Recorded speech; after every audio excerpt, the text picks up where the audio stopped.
আসসালামু আলাইকুম। ইন্দোনেশিয়ার পাডেপোকান নামক এক গ্রামে গত ১৫ বছর ধরে কোনো আজান শোনা যায়নি। গ্রামবাসীরা সবাই মুসলিম হলেও কেউ আল্লাহর উদ্দেশ্যে নামাজ পর্যন্ত পড়ে না। তাদের এই ঈমান নষ্টের পেছনে রয়েছে এক ভয়ানক শয়তান জিন, যাকে নিয়ন্ত্রণ করে গ্রামের সকলের যে কোনো প্রয়োজনীয়তা মেটায় গ্রামেরই একজন শয়তানের পূজারী মুলিয়া। এরই মাঝে আকস্মিক এক রাতে মুলিয়া খুন হয়। ফলে এখন মালিকহীন এই জিনের প্রকোপ পড়তে শুরু করে গ্রামবাসীর উপর, যার মধ্যে ফেঁসে যায় মাদ্রাসার ৩ ঈমানদার ছাত্রছাত্রী। এখন তারা কি পারবে এই জিনকে হারিয়ে গ্রামবাসীকে আবারও মহান আল্লাহ তাআলার পথে ফিরিয়ে আনতে, নাকি এত বছর ধরে শিরক করার জন্য গ্রামবাসীদের ভোগ করতে হবে আল্লাহর ভয়ানক গজব? জানতে হলে দেখতে হবে আজকের এই ইন্দোনেশিয়ান ইসলামিক হরর মুভি, যার নাম থাগাট। তো চলুন আর দেরি না করে এখনই সরাসরি চলে যাওয়া যাক গল্পে। গল্পের শুরুতে আমরা ইন্দোনেশিয়ার একটা গ্রামের রাতের দৃশ্য দেখতে পাই। আজকের রাতটাও বাকি গ্রামবাসীদের জন্য একটা সাধারণ রাতের মতোই ছিল। যে যার কাজ শেষ করে দোকানপাটি বন্ধ করে বাড়িতে চলে যায়। তবে আজকের রাতের ঘটনায় যে তাদের জীবন পুরোপুরিভাবে পরিবর্তন হয়ে যাবে তা তারা ভাবতেও পারেনি। দৃশ্য চলে যায় ওই গ্রামেরই একজন ফেমাস লোকের বাড়িতে, যার নাম ছিল মুলিয়া। তার বাড়ির ভেতরকার দৃশ্য দেখেই আমরা বুঝতে পারি যে সে কালো জাদু করত। এখানে শয়তানের উপাসনার অনেক জিনিসপত্র রাখা ছিল।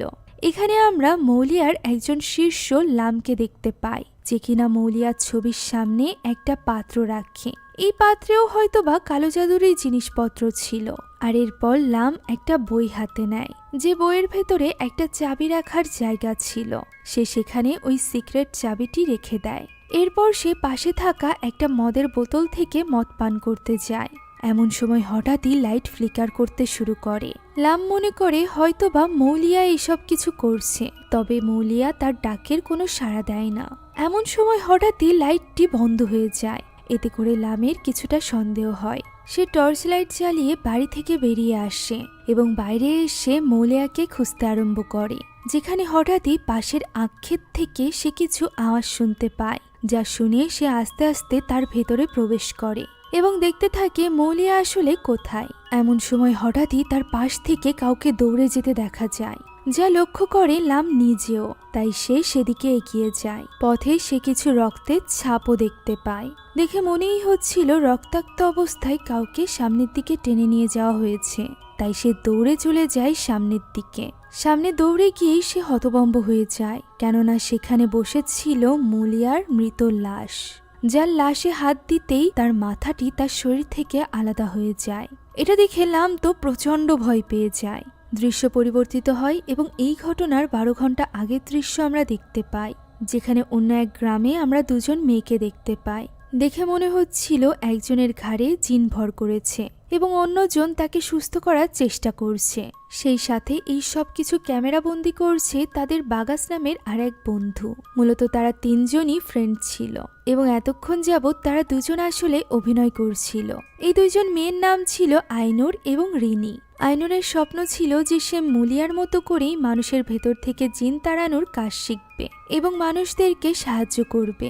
যা শুনে বাগাস বলে যে সে যদি সত্যিই খারাপ জিনদেরকে দূরে রাখতে চায় তাহলে তার নামাজ পড়া উচিত, এইসবে সময় নষ্ট করা উচিত না। যে ব্যাপারটা খুব একটা ভালো লাগে না আইনুরের কাছে।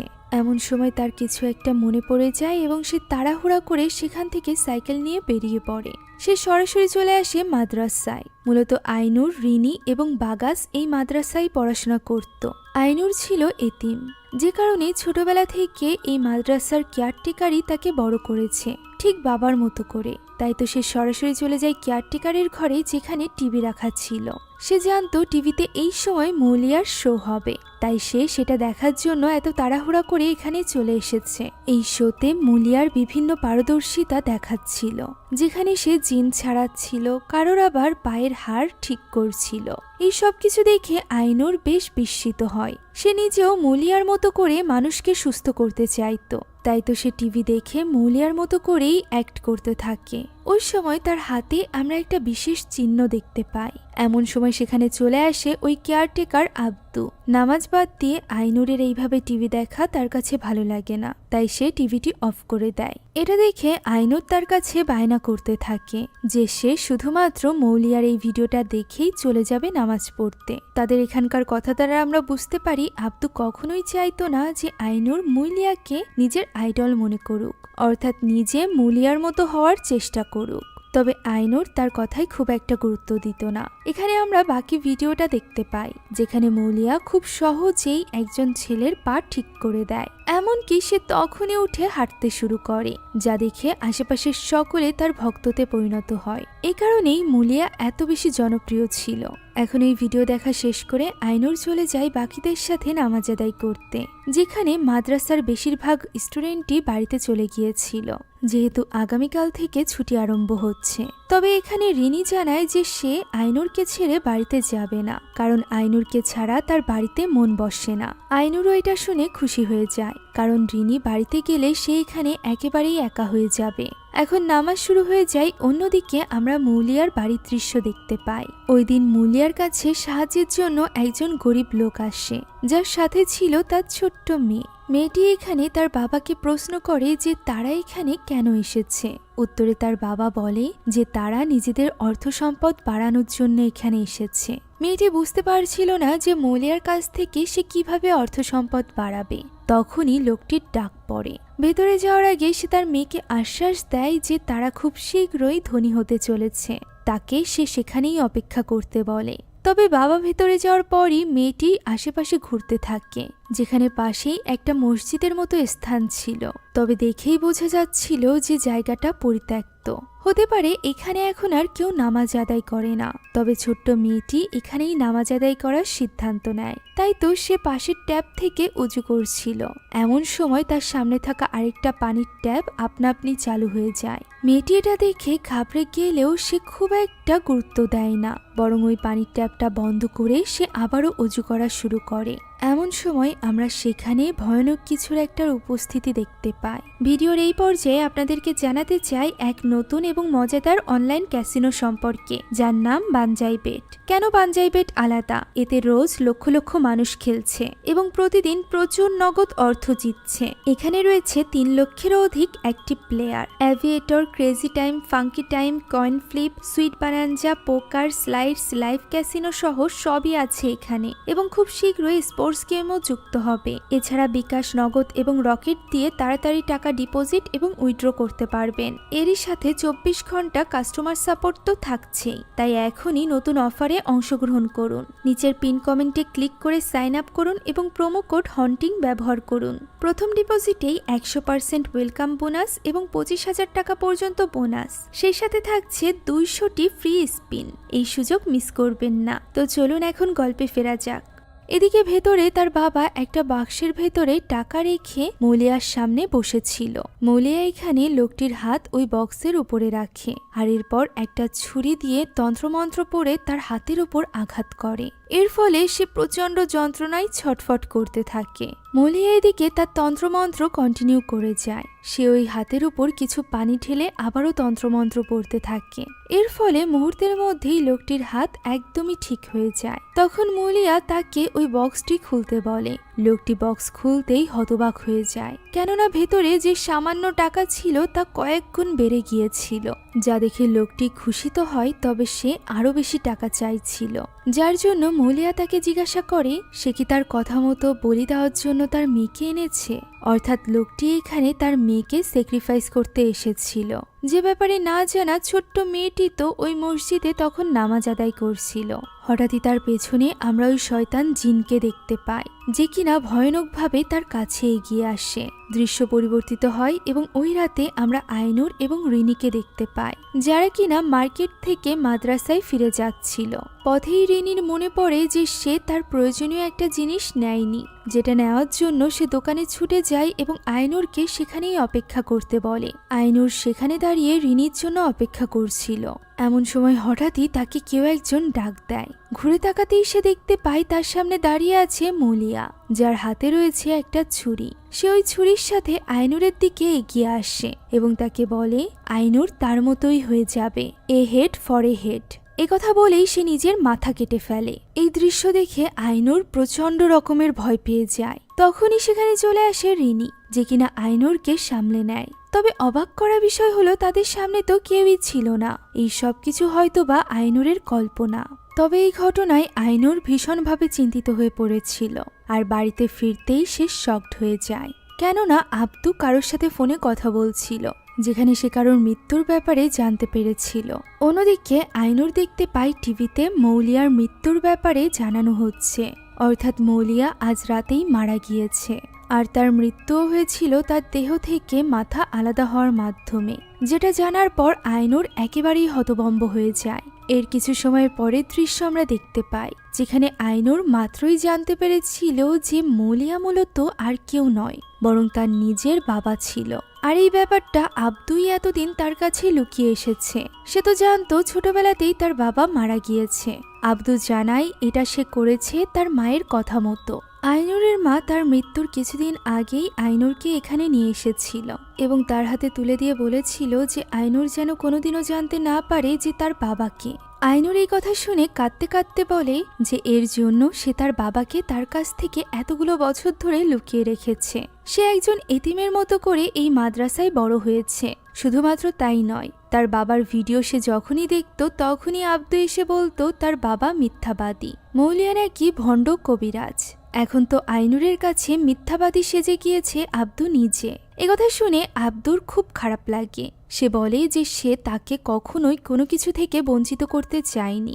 এমনকি আইনুরের মা আইনুরকে পালার জন্য যে টাকা আব্দুকে দিয়েছিল সেটা পর্যন্ত সে কোনো কাজে খরচ করেনি। সে সবকিছু রেখে দিয়েছে আইনুরের জন্য। একথা বলে আব্দু অনেক বেশি ইমোশনাল হয়ে পড়ে এবং নিজের ঘরে চলে যায়।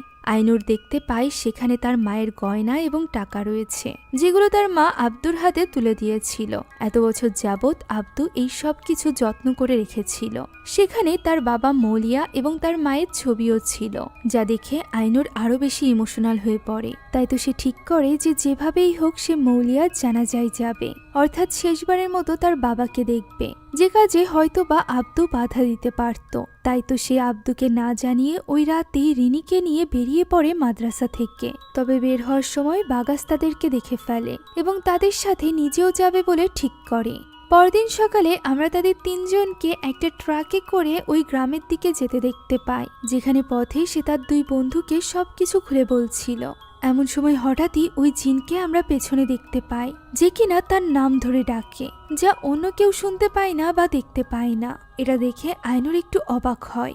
এখন এইভাবেই তারা গিয়ে পৌঁছায় মৌলিয়ার বাড়ির সামনে, যেখানে পৌঁছাতেই তারা সেখানে অনেক মানুষের ভিড় দেখতে পায়, যারা সবাই মৌলিয়ার ভক্ত ছিল এবং সেখানেই বসে তার জন্য কান্নাকাটি করছিল। ওই সময় ভেতরে আমরা লামের সাথে আরেকজন মহিলাকে দেখতে পাই, যে কিনা আইনুরকে দেখা মাত্রই চিনে ফেলে। সে চাইছিল না আইনুর এখানে আসুক, তবে লামের মতে আইনুরকে তাদের প্রয়োজন। তাই তো সে এগিয়ে যায় আইনুরের কাছে এবং আইনুরকে নিজের পরিচয় জানিয়ে বলে যে আইনুর চাইলে সে তার বাবাকে শেষবারের মতো দেখতে পারে, সেই সাথে শেষবারের মতো জানাজার গোসলে সে তার শরীরে পানি দিতে পারে। আইনুর এই কথায় রাজি হয়ে যায় এবং তার সাথে চলে যায়। অবাক করা বিষয় হলো আশেপাশের সবাই তার সামনে মাথা নুইয়ে তাকে সালাম জানাচ্ছিল, যে ব্যাপারটা দেখে আইনুরের পাশাপাশি তার বন্ধুরাও বেশ অবাক হয়, বিশেষ করে এটা ভেবে যে আইনুর একজন মেয়ে হওয়া সত্ত্বেও তার বাবার জানাজার গোসলে তাকে নিয়ে যাওয়া কেন হচ্ছে। যদিও বাগাসের কাছে ব্যাপারটা অতটাও অস্বাভাবিক লাগে না। এখন আইনুরকে নিয়ে যাওয়া হয় বাগাসের লাশের কাছে, যেখানে বাগাসের লাশের গলা কাটা দেখে আইনুর একটু অবাক হয়। এই সময় আইনুর লক্ষ্য করে যে তার বাবা মৌলিয়ার হাতেও ঠিক ওইরকম একটা সিম্বল আছে, যেমনটি তার নিজের হাতে আছে। এই সময় আমরা সেখানে ওই মহিলার উপস্থিতি দেখতে পাই, যাকে একটু আগেই লামের সাথে কথা বলতে দেখেছিলাম। এটা হলো বাগাসের আরেক স্ত্রী, যার নাম সারি। এখন বাগাসকে নিয়ে যাওয়া হয় কবর দিতে, যেখানে গ্রামবাসীরা বাগাসের জন্য অনেক বেশি কান্নাকাটি করছিল। তবে অদ্ভুত ব্যাপার হলো বাগাসকে কবর দেওয়ার সময় লাম এখানে অদ্ভুত কিছু তন্ত্রমন্ত্র পড়ছিল। দেখতে মনে হচ্ছিল সে দোয়া পড়ছে, কিন্তু তার প্রত্যেকটি ওয়ার্ড ভিন্ন ছিল, যে ব্যাপারটা লক্ষ্য করে রিনি নিজেও। তবে আইনুর এইসবের কিছুই বুঝে উঠতে পারছিল না। হতে পারে সে এত কিছু নিয়ে ভাবতেই চাইছিল না। এখন মুলিয়াকে দাফন করার পর আস্তে আস্তে করে সেখান থেকে সকলে চলে যায়। এমন সময় আইনুরের কাছে আসে লাম এবং তাকে বলে তার বাবা তার জন্য কিছু জিনিস রেখে গিয়েছে, যেটা লাম তাকে দেখাতে চায়। আইনুরের সাথে বাকি দুই বন্ধুও যেতে চাইলে লাম তাদেরকে নিষেধ করে। প্রথমে তো সে তাদেরকে এখান থেকে চলেই যেতে বলে। পরবর্তীতে আইনুর সারিকে রিকোয়েস্ট করে যে তার দুই বন্ধুকে এখানে থাকতে দেওয়ার জন্য। সারি তখন নিজের পরিচয় দেয়। সে আসলে মুলিয়ার তৃতীয় স্ত্রী ছিল। প্রথম স্ত্রী ছিল আইনুরের মা, আর দ্বিতীয় স্ত্রীর ব্যাপারে আমরা আস্তে আস্তে জানতে পারবো। এখন আইনুরের কথায় রিনি এবং বাগাসের থাকার ব্যবস্থা করে সারি। অন্যদিকে আইনুর নিজে চলে যায় লামের সাথে। বাড়ির ভেতরের দিকে যাওয়ার সময় রিনি বাগাসকে বলে যে আইনুর তার বাবার কাছ থেকে কি পেতে চলেছে, সে কি কোনো সুপার পাওয়ার পাবে। একথা শোনা মাত্রই সারি যেন চমকে যায়। সে পিছের দিকে তাকিয়ে তাদেরকে সাবধান করে বলে যে তারা যেন যত দ্রুত সম্ভব আইনুরকে নিয়ে এখান থেকে চলে যায়, কারণ এই জায়গাটা টিভিতে যেমনটি দেখা যায় তেমনটি ভালো নয়, এখানে অনেক ঝুঁকি রয়েছে। একথা বলে সাবধান করে সে চলে যায় তাদের দুজনের জন্য রুম রেডি করতে। এই সময় রিনি দেখতে পায় সেখানে দেওয়ালে রয়েছে একটা ছোট্ট বাচ্চার ছবি। এই ছোট বাচ্চাটি ছিল মুলিয়ার দ্বিতীয় স্ত্রীর। বাচ্চাটির পায়ে কিছুটা সমস্যা ছিল। এখন দৃশ্য পরিবর্তিত হয় এবং আমরা আইনুরকে লামের সাথে দেখতে পাই। লাম তাকে সাথে নিয়ে মুলিয়ার এমন একটা ঘরে চলে এসেছিল যেখানে মুলিয়া তার শক্তি নিয়ে সাধনা করত। সেখানে এসে আইনুর বলে যে সে তার বাবার ব্যাপারে সবকিছু জানতে চায়, তার বাবা কেমন মানুষ ছিল, সে কি করত, সবকিছু।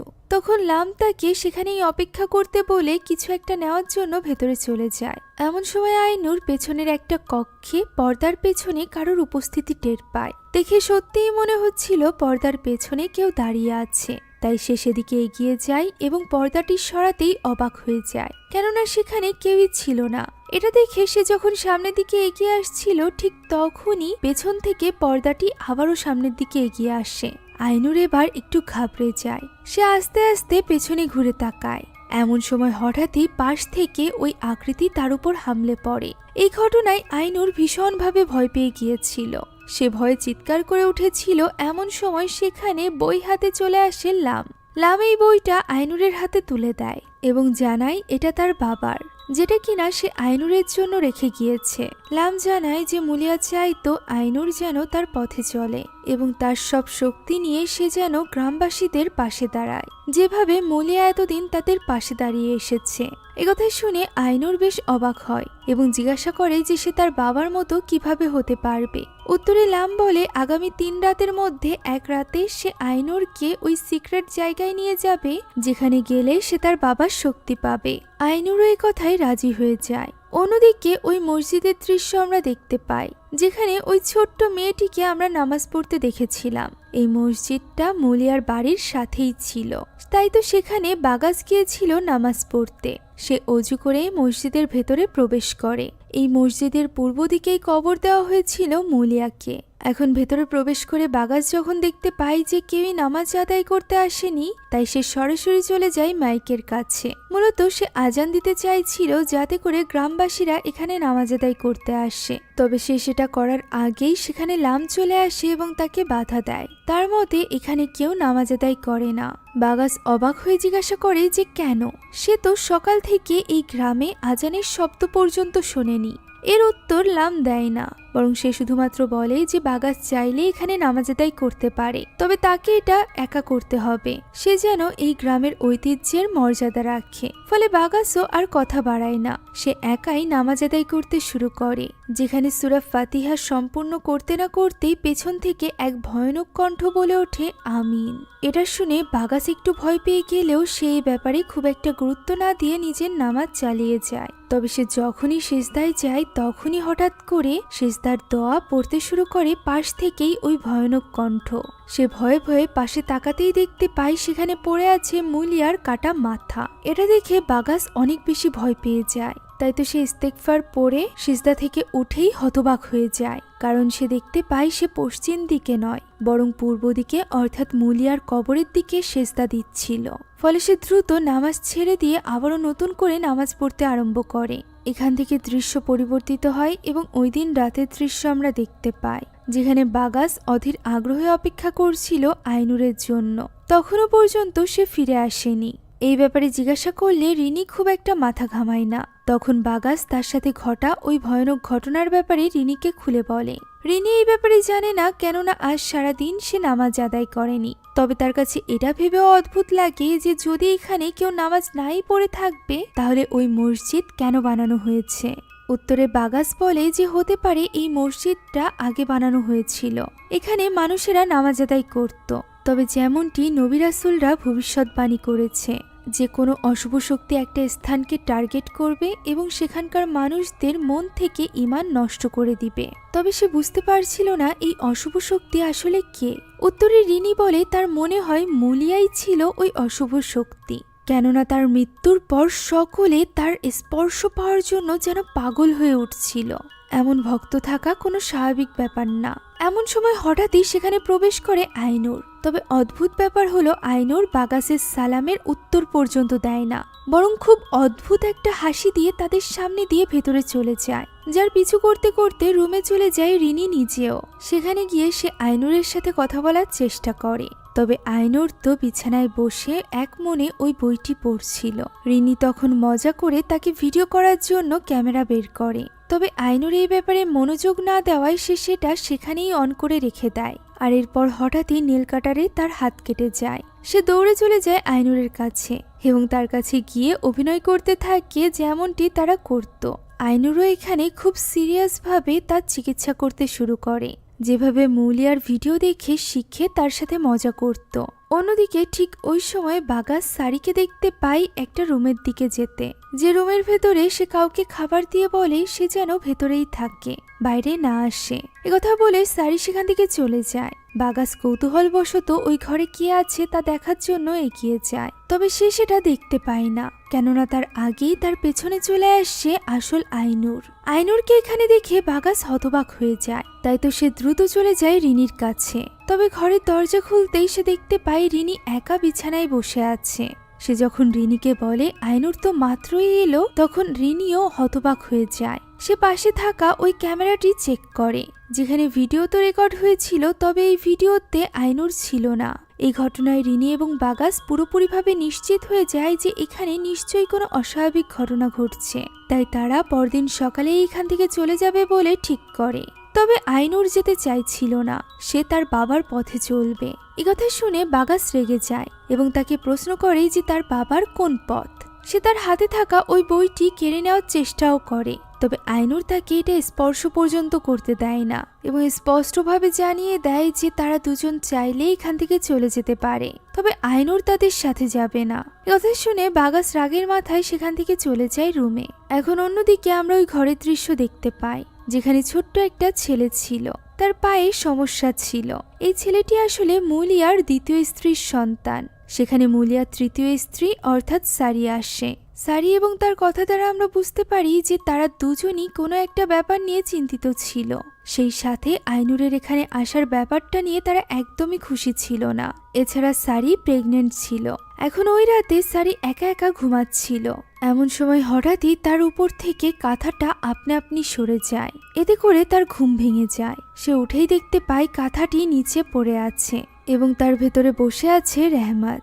ছোট্ট রেহমাত এখানে সারিকেও কাঁথার নিচে লুকাতে বলে, কেননা সেখানে চলে এসেছে মুলিয়া। একথা শুনে সারি বাইরের দিকে তাকাতেই দেখতে পায় রক্তাক্ত শরীর নিয়ে মুলিয়া তাদের দিকে এগিয়ে আসছে। এটা দেখে সারি রেহমাতের দিকে তাকাতেই চমকে ওঠে, কেননা তার সামনে বসেছিল ওই জিন।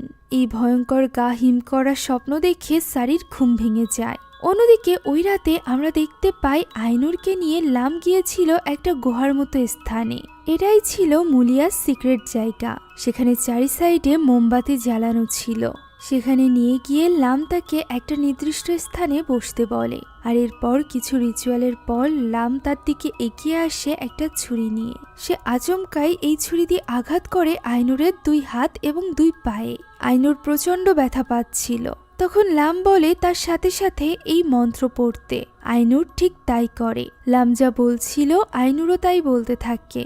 যে মন্ত্রপাঠের এক পর্যায়ে আইনুর দেখতে পায় ওই জঘন্য দেখতে জিনটি তার হাতের রক্ত খাচ্ছে। অন্যদিকে ওই সময় আমরা ছোট্ট রেহমাতকে দেখতে পাই, যে কিনা গভীর ঘুমে ছিল। তখনই হঠাৎ করে তার পাশে থাকা রেডিওটি আপনা আপনি চালু হয়ে যায় এবং সেখান থেকে কণ্ঠস্বর ভেসে আসে মুলিয়ার, যে কিনা রেহমাতকে ডাকছিল। যেটা শুনে ভয়ে রেহমাত দ্রুত রেডিওটি অফ করে দেয়। তখনই সে বাইরে কিছু মন্ত্রপাঠের আওয়াজ শুনতে পায়। জানালা দিয়ে তাকাতেই সে দেখতে পায় বাইরে আইনুর খুব অদ্ভুতভাবে হেঁটে যাচ্ছে, যেন তার নিজের শরীরের উপর কোনো নিয়ন্ত্রণ নেই। আর তার পেছন পেছন হাঁটছে লাম। আইনুর এখানে খুবই ভয়ঙ্করভাবে রেহমাতের দিকে তাকিয়ে হাসতে থাকে। অন্যদিকে গ্রামবাসীরাও নিজ নিজ ঘর থেকে বেরিয়ে এসে আইনুরকে এমন অদ্ভুতভাবে গ্রাম জুড়ে হাঁটতে দেখতে পায়। এই ব্যাপারটা তাদের কাছে যেন একদমই স্বাভাবিক ছিল। এদিকে বাড়িতে ঈশান নামাজ শেষ করে বাগাস অধীর আগ্রহে আইনুরের জন্য অপেক্ষা করছিল। এমন সময় রেহমাত তাকে বলে ওঠে যে তাদেরকে সাবধান থাকতে হবে, তা না হলে তাদের বিপদ হবে। একথা শুনে বাগাস তার কাছে এগিয়ে যায়। সে দেখতে পায় ছোট্ট রেহমাতের এক পায়ের সমস্যা। রেহমাত এখানে স্পষ্টভাবে তাকে জানায় যে আইনুরের মধ্যে ওই শয়তানটি ঢুকে গিয়েছে, যা ছিল মুলিয়ার মধ্যে। তাই তো তাদেরকে আইনুরকে বাঁচাতে হলে এখনই পদক্ষেপ নিতে হবে। ঠিক তখনই আমরা বেডরুমে আইনুরকে দেখতে পাই। সে কখন বাড়িতে ফিরে এসেছে, কখন এইভাবে রিনির পাশে এসে ঘুমিয়ে পড়েছে, এই ব্যাপারে তার কোনো ধারণাই ছিল না। সে ঘুম থেকে উঠে নিজের হাত পায়ের ওই ক্ষত চিহ্নটা দেখে অবাক হয়ে যায়। এর মানে একটু আগে যা কিছু ঘটেছে তা সত্যিই ঘটেছে, এগুলো কোনো স্বপ্ন নয়। তবে তার মনে পড়ছিল না যে ওই জিনকে দেখার পর কি কি ঘটেছিল তার সাথে। এ কারণেই সে দ্রুত নামাজের জন্য তৈরি হয়ে যায়, যাতে করে মহান আল্লাহ তাআলার কাছে সে মাফ চাইতে পারে। অন্যদিকে রেহমাত বাগাসকে এই শয়তানের হাত থেকে বাঁচার একটা উপায় বলে, আর সেটা হলো এই গ্রামে কখনোই আজান দেওয়া হয় না। সে যদি আজান দিতে পারে তাহলে হতে পারে এই শয়তান দুর্বল হয়ে যাবে। এই কথা শুনে রেহমাত তখনই চলে যায় আজান দিতে। তবে সে আজান শুরু করতেই আমরা দেখতে পাই গ্রামবাসীর ভেতর থেকে অনেকেই অসুস্থ হয়ে পড়ছে, যাদের মধ্যে উল্লেখযোগ্য ছিল লামের একমাত্র মেয়ে। শুধুমাত্র মানুষজন অসুস্থই হচ্ছিল না, তাদের ইনকামের টাকা পয়সা নষ্ট হয়ে যাচ্ছিল, তাদের খাবার দাবারে পোকা উঠছিল। গ্রামবাসীর পাশাপাশি এখানে আইনুরেরও এই আজানের শব্দে ভীষণ কষ্ট হচ্ছিল। সে যেন এই শব্দ কিছুতেই নিতে পারছিল না। গ্রামবাসীর যেমন রক্তবমি হচ্ছিল, কান থেকে রক্ত পড়ছিল, সেরকমই অবস্থা হয়ে উঠেছিল আইনুরের। ওই সময় আইনুরের পেছনে থাকা একটা আয়নার প্রতিচ্ছবি দেখা যায়, যেটা খুব ভয়ানকভাবে আইনুরের দিকে তাকিয়েছিল। অন্যদিকে বাগাস অনেক কষ্ট করে আজান দিচ্ছিল, কেননা ওই শক্তি এসে বাগাসের গলা চেপে ধরেছিল। তবুও বাগাস হার না মেনে কোনো মতে আজানটা শেষ করে। তখনই হঠাৎ করে তার মুখ থেকে রক্ত পড়তে শুরু করে। এটা দেখে বাগাস একেবারেই হতবাক হয়ে যায়। এদিকে আজান শেষ হওয়ার সাথে সাথে আইনুরও স্বাভাবিক হয়ে যায়। তাই তো তখনই সে রিনির সাথে দৌড়ে চলে যায় মসজিদে নামাজ পড়তে। সেখানে গিয়ে তারা বাগাসের এই অবস্থা দেখে আরো বেশি অবাক হয়। তখন বাগাস বলে সে নিশ্চিত এখানে কোনো না কোনো সমস্যা রয়েছে, তাই তাদের এখনই নামাজ আদায় করা উচিত এবং মহান আল্লাহ তাআলার কাছে আশ্রয় চাওয়া উচিত। একথা বলে তারা দুই বন্ধু নামাজে দাঁড়ায়। অন্যদিকে রিনির সমস্যা থাকার কারণে সে নামাজ পড়তে পারে না। ওই সময় রেহমাতও আসে মসজিদে কি হচ্ছে তা দেখার জন্য। এমন সময় সালাম ফিরাতেই বাগাস উপর থেকে কিছু আওয়াজ শুনতে পায়। সেদিকে তাকাতেই সে হতবাক হয়ে যায়, কেননা মসজিদের ছাদে আইনুর উল্টো চলছিল, যা দেখে রিনি এবং রেহমাতও এগিয়ে আসে। এমন সময় পুরোপুরি জিনে আসর করা আইনুর ঝাঁপিয়ে পড়ে রেহমাতের উপর। বাগাস এবং রিনি তাকে আটকানোর জন্য ছুটে আসে। বাগাস সূরা পাঠ করতে শুরু করলে আইনুরের ভেতরকার জিন আস্তে আস্তে দুর্বল হয়ে পড়ে। তখনই সেখানে সারি চলে আসে এবং আইনুরকে দূরে ছুড়ে দেয় এবং বলে আইনুর যেন রেহমাতের কোনো ক্ষতি করার চেষ্টা না করে। তবে আইনুরের তো কিছু মনেই ছিল না যে এতক্ষণ যাবৎ আসলে কি ঘটেছে। এখন পরদিন সকাল হতে না হতেই গ্রামবাসীরা তাদের বাড়ির সামনে এসে উপস্থিত হয়, যাদের প্রধান ছিল লাম। লাম মূলত রেগেছিল বাগাসের উপর, কারণ সে নিষেধ করা সত্ত্বেও গতরাতে এই গ্রামে আজান দিয়েছে, যার কারণে গ্রামবাসীদের অনেক কষ্ট হয়েছে। তাই সে এখানে বাগাস এবং রিনিককে যত দ্রুত সম্ভব এই গ্রাম থেকে বেরিয়ে যেতে বলে। সেই সাথে এটাও জানিয়ে দেয় যে আইনুর এই গ্রাম থেকে যাবে না। আইনুর এই সব কিছু লুকিয়ে লুকিয়ে শুনছিল। বাগাস এবং রিনিক কিছুতেই তাদের ফ্রেন্ডকে এইরকম বিপদে ফেলে যেতে চাইছিল না। তাই তারা এই ব্যাপারে আরো বিস্তারিত জানার জন্য সারি এবং রেহমাতকে প্রশ্ন করে, যেখানে সারি রেহমাতের পরিচয় দেয় যে সে মৌলিয়ার দ্বিতীয় স্ত্রীর সন্তান, যে কিনা রেহমাতের জন্মের পরপরই মারা গিয়েছিল। এবং সারি গত 5 বছর ধরে রেহমাতকে নিজের সন্তানের মতো করেই লালন পালন করছে। তবে রেহমাতকে মৌলিয়া সকলের কাছ থেকে লুকিয়ে রাখত, কেননা তার এক পায়ে ছিল সমস্যা। এটা শুনে আইনুর অবাক হয়ে যায়, কেননা মৌলিয়া নিজেই সকলের এই সকল সমস্যা দূর করত, অথচ সে তার ছেলের রোগী দূর করতে পারেনি। এই প্রশ্নের উত্তরে রেহমাত একটা কথা বলে যে সন্তানরা অভিশপ্ত এবং স্ত্রীরা বলির পাত্র। সে বলে আইনুর এবং রেহমাতের মা এমনি এমনি মারা যায়নি, বরং মৌলিয়াই তার স্ত্রীদের বলি দিত এবং শয়তানের পূজারী হওয়ায় তার সন্তানরা অভিশপ্ত হয়েই জন্ম নিত। একথা শুনে আইনুর জিজ্ঞাসা করে যে মৌলিয়াকে তাহলে কে মারল? উত্তরে রেহমাত বলে যে এই প্রশ্নের উত্তর খুঁজে কোনো লাভ নেই, কেননা তার বাবা কোনো ভালো মানুষ ছিল না। একথা শোনা মাত্রই আমরা দেখতে পাই আইনুরের নাক থেকে রক্ত বেরিয়ে এসেছে এবং সে কিছুটা অস্বাভাবিক হয়ে গিয়েছে। সে রেহমাতকে উদ্দেশ্য করে বলে যে এর কোনো কিছুই ভুল নয়, বরং ভুল তো রেহমাত নিজে। একথা বলে সে ভেতরে চলে যায়। সকলে বুঝতে পারে আইনুর আবারও নিজের মধ্যে নেই। তাই তো বাগাস এবং রিনি রেডি হয়ে আইনুরকে ডাকতে তার রুমের কাছে যায়। তবে আইনুর কিছুতেই নিজের রুমের দরজা খুলছিল না। এদিকে বাগাসের মনে জেগেছিল বেশ কিছু প্রশ্ন। যদি মৌলিয়া সত্যি শয়তানের উপাসনা করে থাকে এবং এই গ্রামবাসীরা যারা কিনা শয়তানের সেবা নিয়েছে তারা যদি আজানের আওয়াজ শুনে কষ্ট পেয়ে থাকে, তাহলে কেন এই গ্রামের বাইরে থেকে যারা এসে মৌলিয়ার সেবা নিয়েছে তাদের আজানে কোনো সমস্যা হচ্ছে না? এই কথার উত্তর রেহমাত তাকে দেয় যে মৌলিয়ার পাশাপাশি এই গ্রামের গ্রামবাসীরা ওই শয়তানের সাথে প্রতিজ্ঞাবদ্ধ।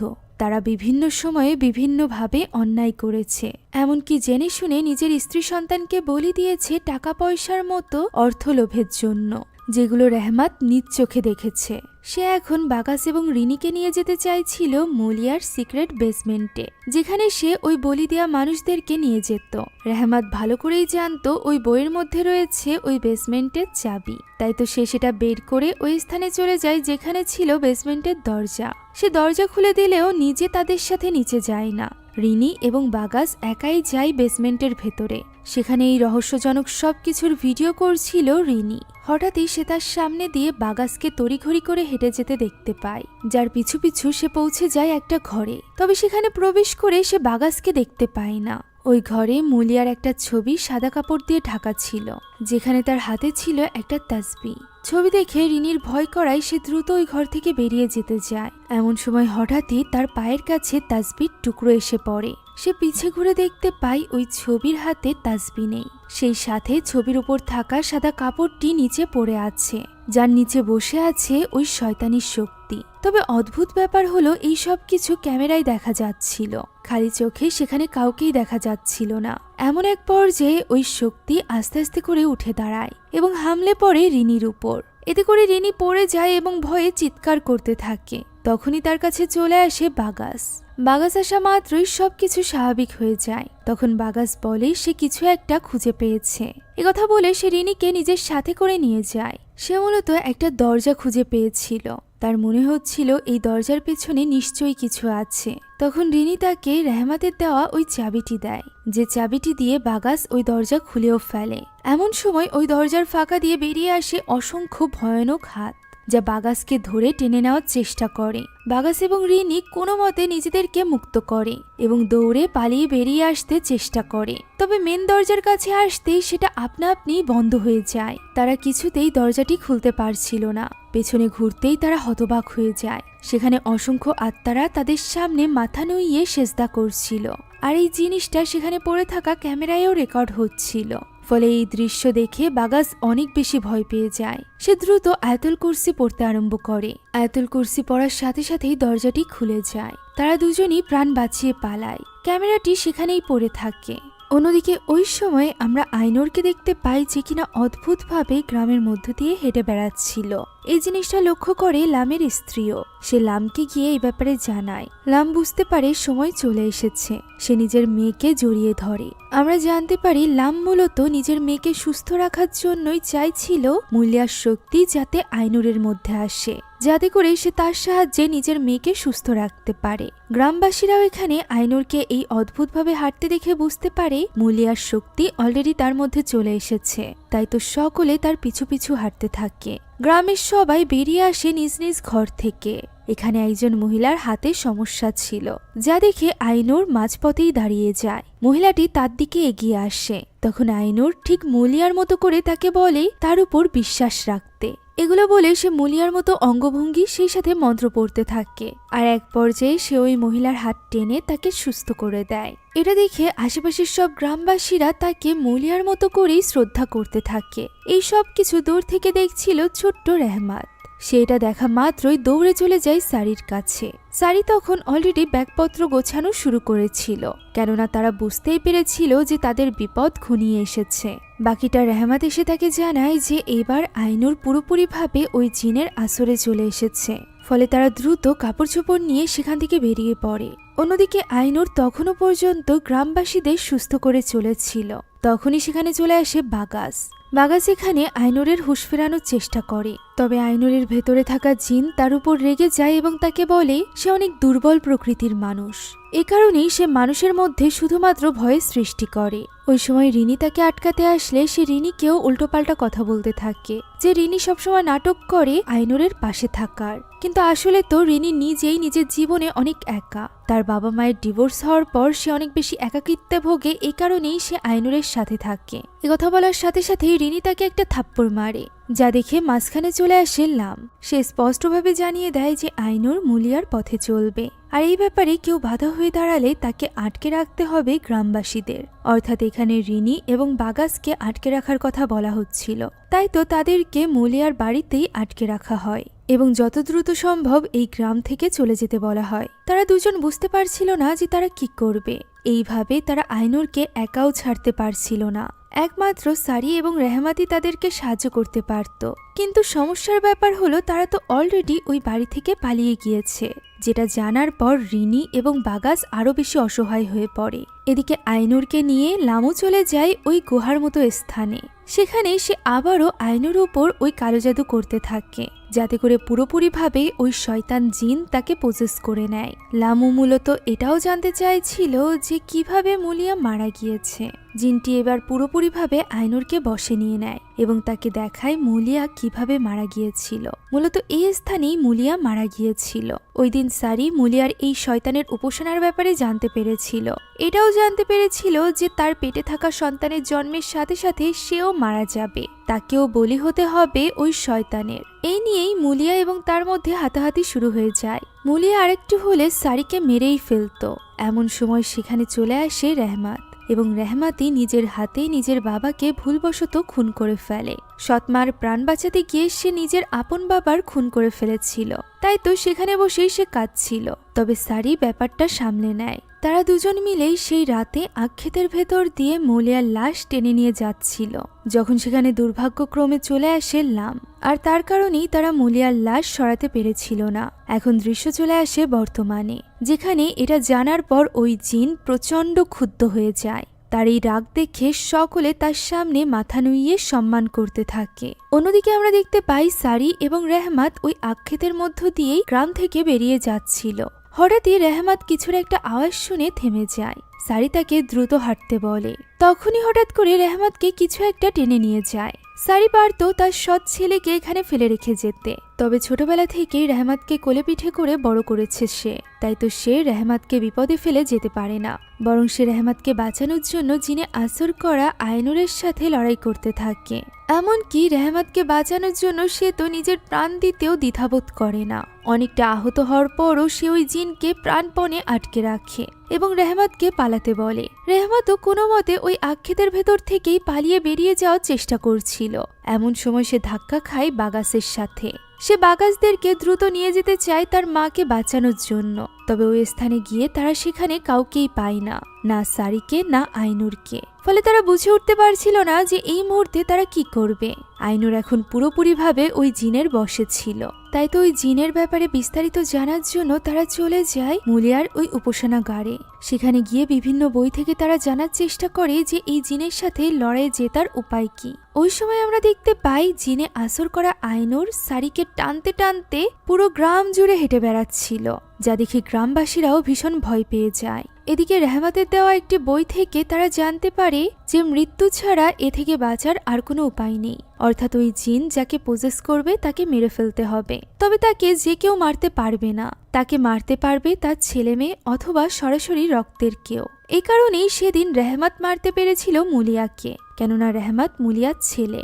এখন এটা শুনে রিনি বলে ওঠে যে তার মানে আইনুরকে মারতে পারবে রেহমাত, যেহেতু সে তার ভাই। তবে বাগাস এতে রাজি হয় না। সে বলে নিশ্চয়ই এ থেকে বাঁচার অন্য কোনো উপায় হবে। তখনই সে ওই বইতে একটা বাক্য লেখা দেখতে পায় যে আজান এবং নামাজি পারে এই শয়তানদেরকে মানুষের থেকে দূর করতে, অর্থাৎ গ্রামবাসীদেরকে আল্লাহর পথে ফিরিয়ে আনতে হবে। তারা এই সব কিছু দেখছিল, এমন সময় প্রেগনেন্ট সারিকে টানতে টানতে সেখানে চলে আসে আইনুর, যার পিছু পিছু গ্রামবাসীরাও চলে এসেছিল। আইনুরের এই ভয়ঙ্কর রূপ তারা কখনোই কল্পনা করেনি। তারা যে শয়তান জিনকে নিজেদের রক্ষাকর্তা মনে করত, তার এই ভয়ঙ্কর রূপ তারা কখনো ভাবতেও পারেনি। তাই তো তারা প্রচন্ড ভয় পেয়ে গিয়েছিল। এদিকে ওই জিন বাইরে ডাকতে থাকে রেহমাতকে। সে মূলত মুলিয়াকে খুন করার জন্য রেহমাতের প্রতি প্রতিশোধ নিতে চাইছিল। বাগাস এবং রিনির সাথে বাইরে এসে রেহমাত তার মার এই অবস্থা দেখে ভীষণ ভয় পেয়ে যায়। সে তাকে বাঁচাতে চাইছিল, আর ওই জিন চাইছিল রেহমাতকে মারতে। মাঝখানে ছিল সারি, যে কিনা এই অবস্থাতেও ওই জিনকে আটকানোর চেষ্টা করে। এর ফলে ওই জিন এত বেশি ভয়ঙ্কর হয়ে ওঠে যে সে পাশে পড়ে থাকা পাথর দিয়ে সারির মাথায় আঘাত করে তা পিষে ফেলে। এই ঘটনায় সকলের রূহ যেন কেঁপে যায়। গ্রামের কয়েকজন মিলে সাহস করে আইনুরকে বেঁধে ফেলে। লাম এসে তাকে শান্ত হতে বলে। মূলত লামও বুঝতে পারেনি এরকম কিছু একটা হবে। সে তো চাইছিল যেভাবে মুলিয়া এই জিনকে নিয়ন্ত্রণে রাখত, ঠিক একইভাবে আইনুরও হয়তোবা এই জিনকে নিয়ন্ত্রণে রাখতে পারবে। কিন্তু এখন তো এই জিন উল্টে আইনুরকেই নিয়ন্ত্রণ করছে। তাই তো সে আইনুরকে ডাকতে থাকে যাতে করে সে এই নিয়ন্ত্রণ ফিরিয়ে নেয়। তবে এতে কোনো লাভ হয় না, বরং ওই জিন এবার আক্রমণ করে লামের উপর। সে তার গলা চেপে হাওয়ায় তুলে ফেলে, আর এরপর তার গলার ভেতরে একটা রড ঢুকে তাকে মেরে ফেলে। এরপর ওই জিন সকলের উদ্দেশ্যে বলে এই মেয়েটিকে তার থেকে আলাদা করার চেষ্টা করলে সে সবাইকে মেরে ফেলবে। তারা অলরেডি জাহান্নামে নিজের বাসস্থান করে ফেলেছে। এখন থেকে আর কোনো মানুষ তার উপর কোনো রকম হুকুমদারি করতে পারবে না, যেটা এতদিন যাবৎ মুলিয়া করে এসেছে। অর্থাৎ ওই জিন এখন নিজেই ভয়ঙ্কর হয়ে উঠেছিল। ওই মুহূর্তে বাগাসের মনে পড়ে যায় যে এই জিনকে শান্ত করতে গেলে বা তাকে হারাতে গেলে তাকে কি করতে হবে। তাই তো সে সেখানেই জিনের পাশে দাঁড়িয়ে আজান দিতে শুরু করে। এই আজানের শব্দে জিনের ভীষণ কষ্ট হচ্ছিল। গ্রামবাসীরাও এবার আর তাকে থামায় না। জিন এখানে আইনুরের কণ্ঠে বাগাসকে বারবার থামতে বলে, তবে বাগাস এই কথা শোনে না। এমনকি তার কাশির সাথে রক্ত পর্যন্ত পড়ছিল, এতেও সে থামে না। সে পুরো আজান কমপ্লিট করে। এর ফলে আইনুরের ভেতরে থাকা জিন ছটফট করতে করতে শান্ত হয়ে যায়। এমন সময় হঠাৎই ওই বাড়ির নিচে থাকা সিক্রেট বেসমেন্ট থেকে চিৎকার চেঁচামেচির আওয়াজ আসতে থাকে, যা শুনে বাগাসের পিছু পিছু গ্রামবাসীরাও ওই বেসমেন্টের ভেতরে প্রবেশ করে। সেখানে ঝুলিয়ে রাখা হয়েছিল অসংখ্য গ্রামবাসীদের লাশ, যাদেরকে তাদের প্রিয়জনরাই বলি দিয়েছিল। এই বলি দেওয়া লাশকে এইভাবে ঝুলিয়ে রেখে তার নিচে রাখা হয়েছিল একটা করে কলস, যে কলসে টিপটিপ করে পড়ছিল ওই লাশের রক্ত। আর ঠিক এইভাবেই ধীরে ধীরে কষ্ট দিয়ে প্রত্যেককে মারা হয়েছিল। এত কিছু দেখে গ্রামবাসীরা বুঝতে পারে যে তারা কিসের বিনিময়ে এতদিন যাবৎ এত সুযোগ সুবিধা পেয়ে এসেছে। তারা এইসব লাশ দেখছিল। ওই সময় আমরা বাইরের দৃশ্য দেখতে পাই, যেখানে আইনুরের ভেতরে থাকা ওই জিন রিনির সাথে কথা বলতে শুরু করে এবং তাকে জানায় ভেতরে রয়েছে অসংখ্য লাশ, যা শুনে রিনি অনেক ভয় পেয়ে যায়। এমন সময় হঠাৎই বিদ্যুৎ চমকে ওঠে। দেখা যায় আইনুর সেখান থেকে গায়েব হয়ে গিয়েছে। ফলে রিনি সহ বাইরে থাকা বাকি গ্রামবাসীরা ভীষণ ভয় পেয়ে যায়। এদিকে হঠাৎই ভেতরে লাইট ফ্লিকার করতে শুরু করে। সকলে দেখতে পারে নির্জীব ওই লাশগুলো সেজদায় বসেছে এবং তাদের সামনে দাঁড়িয়ে আছে আইনুর। আইনুর খুব ভয়ঙ্করভাবে সেখানে থাকা বাগাস সহ বাকি গ্রামবাসীদেরও তার সামনে সম্মানে নুইয়ে দেয়। তবে বাগাসকে নিয়ন্ত্রণ করা এত সহজ ছিল না, তাই তো ওই অবস্থাতেই সে আজান দিতে শুরু করে। তার দেখা দেখি বাকি গ্রামবাসীরাও আজান দিতে থাকে। এর ফলে ওই শয়তান ছটফট করতে করতে নিচে পড়ে যায়। সেখানেই ছটফট করতে করতে আমরা দেখতে পাই তার ভেতর থেকে শয়তান জিন বেরিয়ে এসেছে। ফলে আজান শেষ হতে না হতেই আইনুর স্বাভাবিক হয়ে যায়। তবে বাগাস বুঝতে পেরেছিল এত সহজে সবকিছু থামবে না। গত 15 বছর এই গ্রামে কেউ আজান দেয় না। 15 বছরের মধ্যে গ্রামবাসীরা কখনো নামাজও আদায় করেনি। তাই তাদেরকে প্রথমে মহান আল্লাহ তাআলার শরণাপন্ন হতে হবে। একসাথে সকলকে নামাজ আদায় করতে হবে এবং মহান আল্লাহ তাআলার কাছে ক্ষমা চাইতে হবে। তাই সে সকলকে জড়ো করে ওই মসজিদে। সেখানে আইনুরও ছিল। সকলে এখানে একসাথে নামাজ আদায় করতে শুরু করে। তবে রিনি যেহেতু নামাজ পড়তে পারবে না, তাই সে পাশে বসে তাসবিহ পড়ছিল। এমন সময় হঠাৎই তার তাসবিহটা ছিঁড়ে যায়। সেগুলো গড়িয়ে চলে যায় আইনুরের পায়ের কাছে। দেখা যায় আইনুরকে আবারও বশে নিয়ে নিয়েছে ওই জিন। তাই রিনি তার কাছে ছুটে যায় এবং তার হুঁশ ফেরানোর চেষ্টা করে। অন্যদিকে আমরা আইনুরের কল্পনার জগৎ দেখতে পাই, যেখানে তার বাবা মুলিয়া তার সামনে এসেছিল এবং তাকে বলছিল তার উপর বিশ্বাস রেখে তার পথে চলতে, যার ফলে আসল দুনিয়াতে আইনুরের উপর আবারও ওই শয়তানি জিনের প্রভাব বাড়তে থাকে। সে রিনির গলা চেপে ধরে তাকে উঁচু করে ফেলে। ওই সময় আমরা কল্পনার জগতে আইনুরের কণ্ঠ শুনতে পাই, যে কিনা বারবার বলছিল সে মুলিয়াকে বিশ্বাস করে না। সে পূর্ণাঙ্গভাবে ঈমান এনেছে মহান আল্লাহ তাআলার উপর। সে একমাত্র মহান আল্লাহ তাআলাকেই বিশ্বাস করে। এভাবেই আল্লাহু আকবার বলতে বলতে আস্তে আস্তে করে তার শরীর থেকে ওই জিন বেরিয়ে যায় এবং সে মাটিতে লুটিয়ে পড়ে। রিনি তার হুঁশ ফিরিয়ে আনে। আইনুর বুঝতে পারে তার অনেক বেশি তওবা করা প্রয়োজন এবং মহান আল্লাহ তাআলার কাছে বারবার ক্ষমা চাইতে হবে নামাজের মাধ্যমে। তাই তো সে আর এক মুহূর্ত দেরি না করে তখনই নামাজে দাঁড়িয়ে পড়ে। ওই পুরো রাতটা গ্রামবাসীরা মহান আল্লাহ তাআলার নামাজ আদায় করতে করতে কাটিয়ে দেয়। পরদিন সকালে বৃষ্টির রূপে মহান আল্লাহ তাআলার রহমত নেমে আসে সকলের কাছে। সব লাশগুলোকে উদ্ধার করে নেওয়া হয় এবং সঠিক নিয়মে প্রত্যেকটি লাশকে দাফন করা হয়। এখানে সারির মৃত্যুতে রহমত প্রচণ্ডভাবে ভেঙে পড়েছিল। সেই সাথে ভেঙে পড়েছিল আইনুর নিজেও, কেননা এই সব কিছুর জন্য সে নিজেকেই দায়ী মনে করছিল। এখন শেষ দৃশ্যে আমরা দেখতে পাই আইনুরের সাথে দেখা করতে এসেছে তাকে ছোটবেলা থেকে লালন পালন করা বাবা আব্দু। আইনুর সিদ্ধান্ত নিয়েছিল সে এখন থেকে এই গ্রামেই থাকবে, রহমতকে দেখাশোনা করবে, সেই সাথে গ্রামের মানুষদেরকে সঠিক পথে অর্থাৎ মহান আল্লাহ তাআলার পথে পরিচালনায় সাহায্য করবে। সে এখানে আব্দুর কাছে ক্ষমা চায় ওই রাতে ওই কথাগুলো বলার জন্য। সেই সাথে তাকে ধন্যবাদ জানায় তাকে সঠিক পথে অর্থাৎ মহান আল্লাহ তাআলার পথে পরিচালনা করার জন্য। সে আজীবন আব্দুর প্রতি কৃতজ্ঞ থাকবে। এখানে বাগাস আসে এবং আব্দুর হাতে তুলে দেয় ওই শয়তানি বইটি। সে চাইছিল এই বইটি যাতে আর কখনোই কেউ না পায়, সেই ব্যবস্থা যেন আব্দু করে। এখন রিনিও তাদের কাছ থেকে বিদায় জানিয়ে চলে যায়। অন্যদিকে সেখানে আইনুরের সাথে থেকে যায় বাগাস। যেহেতু বাগাস আইনুরকে পছন্দ করত, তারা দুজন এখন থেকে এই গ্রামে থেকে গ্রামের মানুষদেরকে আজান, নামাজ এবং কোরআন পাঠ শেখাবে বলে ঠিক করেছিল। আর এরই সাথে শেষ হয়ে যায় আজকের এই গল্পটি। আশা করছি এই গল্পটি আপনাদের কাছে ভালো লেগেছে। আমার কাছে তো খুবই ভালো লেগেছে।